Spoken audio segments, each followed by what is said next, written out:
अस्सलाम वालेकुम। आज का जो हमारा टॉपिक रहेगा वो फिज़िक्स का one of the most important topic और ज़्यादातर जो स्टूडेंट होते हैं उनको बहुत ये मसला करता है टॉपिक। सो मैं कोशिश करूँगा कि आपको सिंपलेस्ट वे में इसको समझाने की कोशिश करूँ और इंशाल्लाह ये चीज़ समझने के बाद आप खुद से भी इनको सॉल्व करना शुरू कर देंगे और तकरीबन इसके सवालात आते रहते हैं टेस्ट वगैरह में। सो जो मोस्ट इम्पोर्टेंट टॉपिक की मैं बात कर रहा हूँ वो है हमारे पास डायमेंशंस। अब बेसिकली डायमेंशन होता क्या है? डायमेंशन हमारे पास डायमेंशन यूज़ किया जाता है कि किसी भी फिज़िकल क्वांटिटी की नेचर को मालूम करने के लिए या उस फिज़िकल क्वांटिटी की नेचर क्या है चेक करने के लिए जो यूज़ किया जाता है उसको हम लोग डायमेंशन कहते हैं। डायमेंशन से हमें मतलब ये पता चलता है कि किस फिज़िकल क्वांटिटी में कितनी मिक़दार में कौन-सी चीज़ प्रेज़ेंट है। ओके, सो ये क्या है it is used to know the nature of physical quantities. So हमारे पास डेफिनेशन बुक में भी है। ओके, उसके बाद डायरेक्ट हम लोग इसको थोड़ा सॉल्व करने की कोशिश करते हैं। डायमेंशन में हमारे पास असल में 3 चीज़ें गिवन होती हैं जो कि होती हैं MLT। ये लफ्ज़ आगे पीछे भी हो सकते हैं लेकिन ऑफिशियल वे ऐसा ही होता है इनको लिखने का MLT। M मतलब मास, L मतलब लेंथ, T मतलब टाइम। अब तकरीबन जो भी क्वांटिटीज़ होंगी उनका हम लोग जो निचोड़ निकालेंगे उनमें क्या है कि मास कितना प्रेजेंट है, लेंथ कितनी बार प्रेजेंट है और उसमें टाइम कितना प्रेजेंट है। ये चीज़ें निकालेंगे तो हमें क्या है nature of the physical quantity पता चल जाएगा। सबसे पहले मैंने इधर बात की है एरिया की। अब एरिया क्या होता है? एरिया मतलब कि किसी भी चीज़ की हाइट और लेंथ। ठीक है, यहाँ से भी होगी हमारी लेंथ, ये भी होगी हाइट। तो बेसिकली मतलब 2D में वर्क कर रहे हैं और हम सबको पता है कि ये जो हाइट है वो भी हम मीटर में लेते हैं कि इतना मीटर हाइट है और ये जो लेंथ होती है वो भी हम मीटर में लेते हैं। तो मतलब कि m इंटू एम, सो ये बन जाएगा m²। अब m² बेसिकली ये है मीटर का स्क्वायर, क्योंकि लेंथ इंटू हाइट, जब एरिया मालूम करते हैं ना तो लेंथ इंटू हाइट करते हैं तो हमारे पास एरिया आता है। तो लेंथ भी मीटर में एंड हाइट भी मीटर में, तो ये m² हो गया। और हमें पता है जो ये मीटर है ये असल में क्या है, लेंथ है। तो लेंथ कितनी बार है, ये 2 टाइम है। ये जो L² है ये हमारे पास क्या हो गया, डायमेंशन ऑफ एरिया।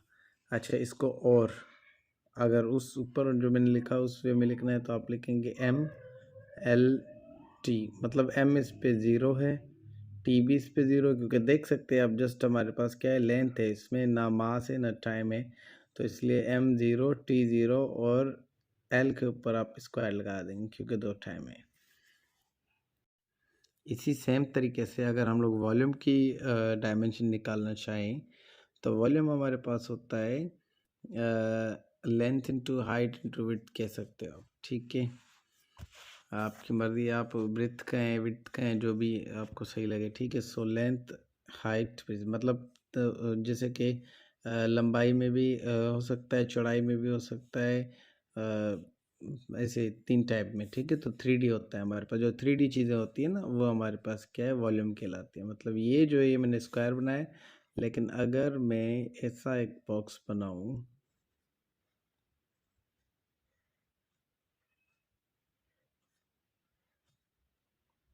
अब ये जो है ना ये एक 3D स्ट्रक्चर बन गया। तो ये क्या है कि आप कह सकते हो कि ये इसकी हाइट है, ठीक है, और ये इसकी क्या है कि लेंथ है और इसको आप ब्रेथ कह सकते हैं।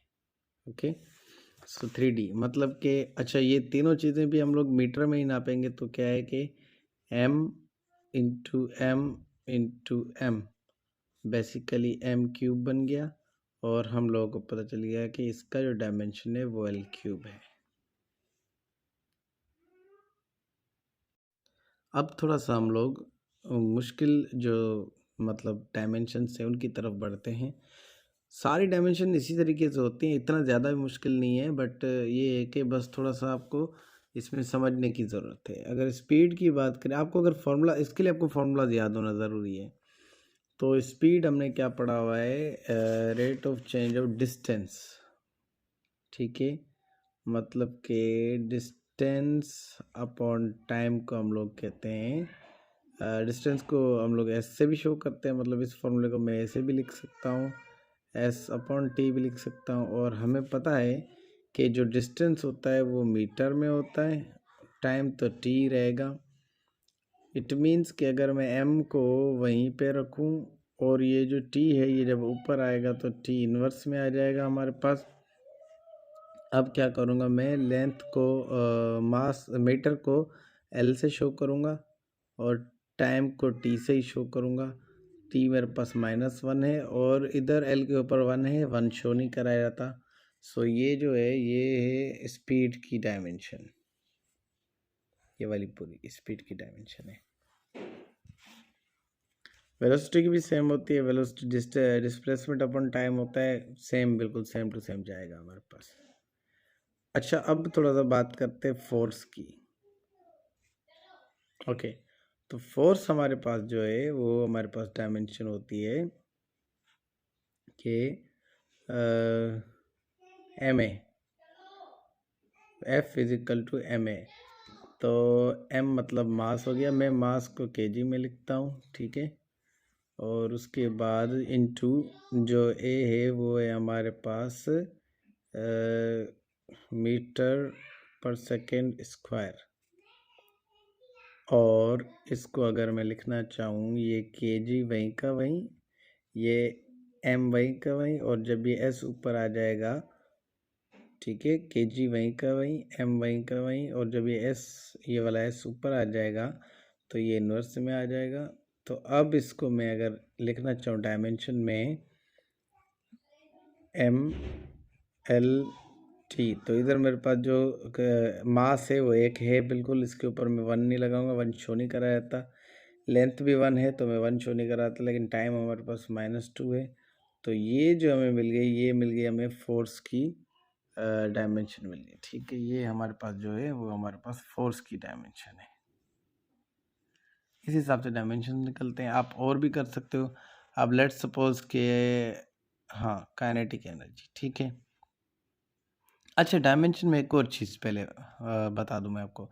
डायमेंशन में नंबर्स का कोई भी काम नहीं होता, मतलब जब भी अगर कहीं पे नंबर आएंगे आप उनको इग्नोर करेंगे, ठीक है। सो के ई की अगर बात करें काइनेटिक एनर्जी, उसका फॉर्मूला है हमारे पास 12mv²।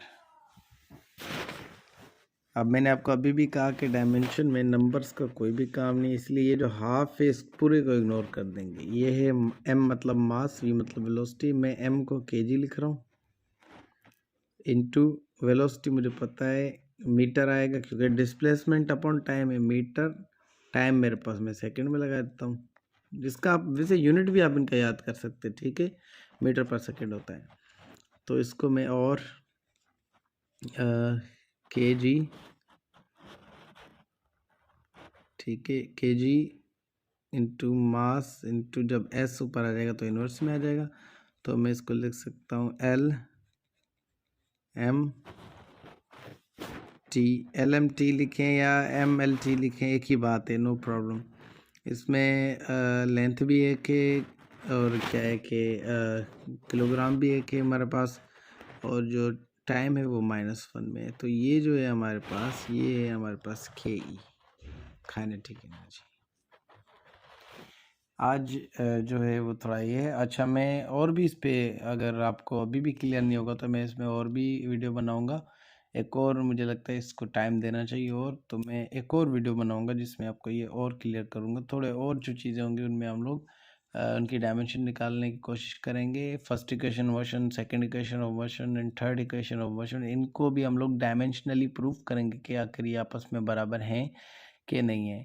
तो आज के लिए इतना काफ़ी है। इंशाल्लाह फिर कल जो है मैं उन चीज़ों को आपको बराबर करके दिखाऊंगा।